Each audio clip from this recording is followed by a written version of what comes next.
కృష్ణా జిల్లా పామరు నియోజకవర్గంలో చోటు చేసుకున్న ఈ ఘటన స్థానిక ప్రజలను తీవ్ర ఆందోళనకు గురిచేసింది. పాములపాడు గ్రామంలోని దోసపాడు ఛానల్పై ఉన్న వంతెన ఒక్కసారిగా కుప్పకూలింది. సరిగ్గా అదే సమయంలో వంతెనపై నుంచి వెళుతున్న ఒక టిప్పర్ వంతెన శిథిలాల మధ్య ఇరుక్కుపోయింది.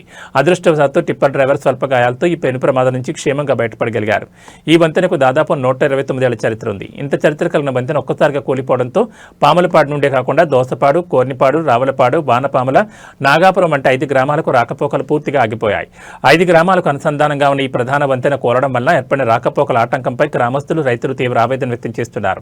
వెంటనే అధికారులు స్పందించి ప్రజల కష్టాలను గుర్తించి తాత్కాలికంగానైనా దారిని ఏర్పాటు చేయాలని, అలాగే పాత వంతెన స్థానంలో యుద్ధ ప్రాతిపదికన కొత్త వంతెన నిర్మాణం చేపట్టాలని డిమాండ్ చేస్తున్నారు. అదే చెప్తాడు మన పెద్దనేసి దానికి వేసేసి మనకి ఇదంతా ఇప్పుడు ఎవరైతే మన బండి